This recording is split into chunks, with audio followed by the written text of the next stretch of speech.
Hey everyone, Mr. Riley here, and today I'm exploring Hudson Valley in Garrison, New York in search of the Hemstead Huts right off of Canopus Hill Road. So join me as I search for history. Canopus Hill Road is recently paved and it's a very narrow road, so there's not much parking. So I did find one spot here right by the blue sign, and now I'm going to go search for those huts. The American Revolution brought together soldiers from all over the 13 colonies living together in tight quarters. This led to a breeding ground for the deadly disease of smallpox. Back during the American Revolution, this area would have been completely clear of trees, and these are walls that were from colonial farmhouses to keep in their livestock during the colonial time period. So a lot has changed, but if you know where to look, you can still find some of the ruins located right along the Appalachian Trail. So as you hike along the Appalachian Trail, there's a lot of history right here in the Hudson Highlands. So right here along the Appalachian Trail is the site of the inoculation station. This was the remnants of a barn. That's where the soldiers would have received their inoculation from smallpox. Smallpox was an enemy more deadly than British soldiers, and Washington issued orders for the first mass military inoculation in world history. Records indicate that about 500 to 600 men received their smallpox inoculation under the orders of General Washington and that of General Israel Putnam.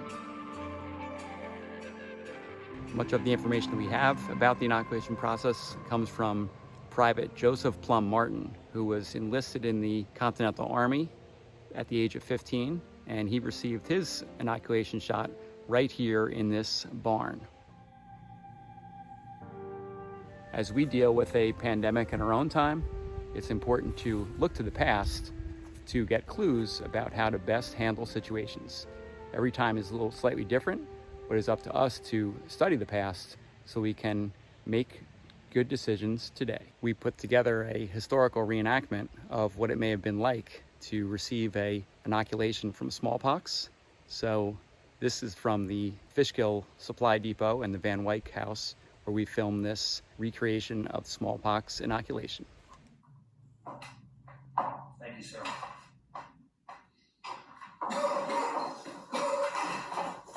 Who's manager? Sir, you have the box. No. I just don't know. I'm not feeling good.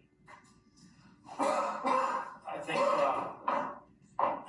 immediately we shall have you quarantined. I'll order for the sergeant to bring you to the quarantine grounds. And as you know, all of your countrymen will be given the inoculation as it is ordered by His Excellency Washington. Thanks. Quickly. Here.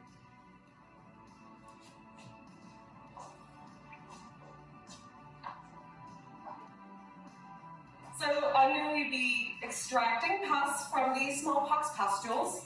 This is a way for me to infect others in the Continental Army to give them a safe version of the smallpox. So what we're going to do is we're going to lance one of these pustules and we're going to collect the pus from it.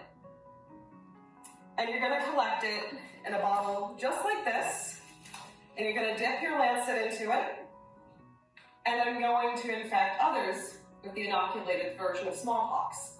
That way, you get a very, very light, contained, controlled strain of the smallpox, as opposed to a wild card version where you don't know what you're going to get. So this is the procedure for smallpox inoculation. I have taken the pus from another gentleman who has already been inoculated with the smallpox, and I've laced it with this lancet here. And I'm going to give my friend a small incision that will give him a very mild case of the smallpox. He will have less of a chance of dying from it, say if he caught it naturally, or from self-inoculation, which was a huge issue in the Continental Army. Now, for the first week, he's going to feel fine. He's not even going to know he has it.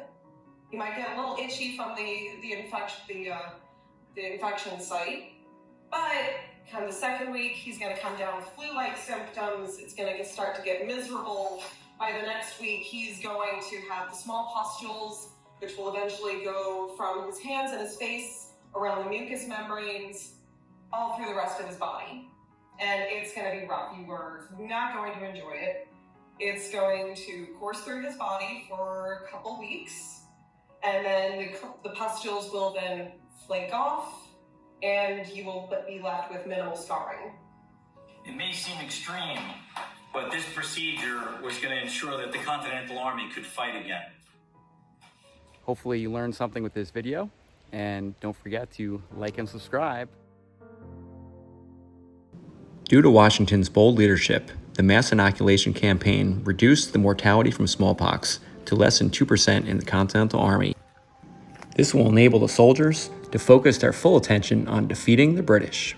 So as we begin to commemorate the 250th anniversary of the American Revolution, it's important for us to know our history and know our area. The Hudson Highlands plays a vital role in the American Revolution, and we are fortunate to live in such a historic area. Thanks for watching, and bye for now. So keep exploring your world and keep living history.